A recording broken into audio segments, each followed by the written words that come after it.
The kitchen lights were already off, and the house had settled into a quiet stillness. Yet my heartbeat felt louder as I stared at the glow of my phone screen in the dark. A debit card payment notification appeared on the screen. The amount wasn't large, but I immediately recognized it as our dinner with friends earlier that evening. I thought back to the restaurant, the laughter, the group photos, and everyone gathered around the table. I also remembered the smile I forced when I first looked at the menu prices. It felt strange. I had come home from a pleasant evening, but the feeling that stayed with me was a quiet heaviness I couldn't ignore. My name's Clara, and that was the moment I started asking myself a difficult question. Why did our home seem to carry a little more weight every time I tried to keep up with other people's lives? The next morning, I sat with our weekly grocery list and a cup of coffee that had already gone cold. When I saw the price of eggs again, I quietly crossed a few snacks off the page. A message about a weekend lunch appeared in Mira's school parents group. I read it carefully, then locked my phone without replying. As Armand got ready for work, he asked if there was anything we needed this week. I told him I wanted to calculate everything first. While washing dishes, numbers kept circling through my mind. Utility bills, groceries, and Mira's school savings seemed to take turns asking for attention. Nothing seemed wrong, and the day moved along as usual. Still, my thoughts felt busier than the rooms around me. Later that afternoon, a close friend shared photos from a family vacation. I smiled at the beautiful beach, then stayed quiet a little longer than usual. That night, I opened our banking app before going to bed. The balance looked fine, but the feeling of uneasiness was still there, and I couldn't explain why. A few days later, another birthday invitation appeared. It was for a newly opened restaurant that everyone seemed excited to visit. Before thinking about the celebration, I started calculating the cost. Transportation, food, and even the gift quickly filled my mind. It's only once in a while, I told myself. Even so, the uneasy feeling stayed with me. The same pattern kept returning. One invitation led to another, and each one seemed to bring another expense. The money itself wasn't what exhausted me. It was the effort of always trying to look like I could keep up. I began noticing something about myself. Every social gathering made me anxious before I even left home. And when the gathering was over, the same feeling returned. I kept feeling guilty about the money that had been spent. One afternoon, I came across a family photo from the year before. It was a simple picnic at the city park, with no expensive restaurants or elaborate decorations in sight. Their smiles looked completely genuine. I found myself lingering on that photo a little longer than usual. That night, I scrolled through social media. Brunch photos, staycation pictures, and shopping posts filled the screen one after another. A question began to surface, and it wasn't an easy one. Did I actually want all those things for myself? Or was I simply afraid of looking different from everyone else? The thought stayed with me longer than I expected. The question followed me wherever I went. It stayed with me while folding laundry and even while preparing dinner. For the first time, I noticed something I hadn't seen before. Maybe the issue wasn't the money at all. Maybe it was the comparisons I kept making. The weekend arrived, and our routine felt unchanged. We laughed together around the dining table while everything looked normal on the surface. Armand sat beside Mira, helping her work through a school assignment. From the kitchen, I quietly watched the two of them. The house felt comfortable and familiar. There were no arguments and no major problems demanding attention. Later, I quietly opened our spending calendar.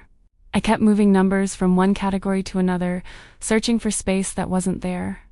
Every social invitation started to feel like a small test.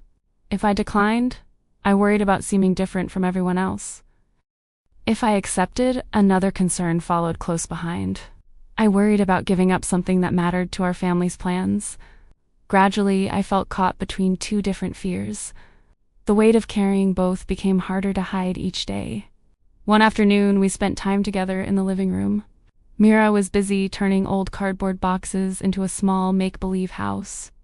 She looked completely absorbed in what she was creating.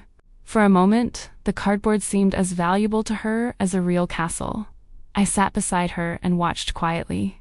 Her small hand moved carefully as she drew windows with a marker. She pointed at her drawing and smiled. "Look, Mom, our house has a big garden."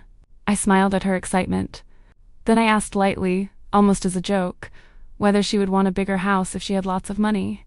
Mira paused and thought about it for a moment. Then she slowly shook her head. I like our house, she said, because Mom and Dad are always here. Her simple answer stayed with me longer than she could have known. That night, I did not go to bed right away. I stayed sitting at the empty dining table. Myra's words kept repeating in my mind. I like our home. I kept hearing it again and again. I started remembering all the things that had been making me uneasy. Restaurants, trips, social invitations, and photos of other people. Then a question came. Was all of it really for our family? Or was it to prove something to other people? For the first time, I saw a pattern that had been hidden all along. I was not chasing happiness. I was chasing acceptance. And I realized the price was not only money. It was also peace. A few nights later, I asked Armin if we could talk after Mira had fallen asleep. The house felt quieter than usual, making the moment feel more noticeable. We sat in the living room with only one lamp turned on. The rest of the space stayed dim, keeping everything understated. I said quietly that I was tired, and it wasn't because of money. My words stayed low, almost careful as they came out. Our man looked at me without interrupting. He stayed still, letting the silence continue. I told him I felt like I was always trying to follow other people's standards. I was also afraid of looking different from everyone else. Armin stayed quiet for a moment, then gave a small smile. His expression stayed gentle and restrained. He said he never married someone to impress anyone, only someone he could feel calm with. His voice stayed steady and unforced. The following week, another dinner invitation arrived in the group chat. It stayed on the screen longer than usual. I read the message without moving for a moment. A slow breath came and went before I put the phone down slightly. This time, I did not answer yes right away. The message stayed unanswered while I kept still. I opened my budget notes and scrolled through the numbers again. 3 questions I had written before came back to mind. Does this support our family priorities? Would I still want it if no one saw it? Would I feel okay with this next month? Kept looking at them without rushing an answer. The answer felt simple in my mind. No. It stayed there without changing as I sat quietly. I replied politely to decline the invitation. After sending it, I felt no discomfort staying with the decision. A few weeks passed without much changing on the outside. Our house still looked the same, quiet and simple. But something inside me felt slightly different, even if I couldn't fully explain it. I no longer felt the need to match the lives of other people. I started noticing that every family seems to move in its own direction, with different priorities and different paths. If this story feels familiar, maybe we are quietly learning the same thing. Sometimes peace comes when we stop comparing ourselves to others. I want to ask you something now.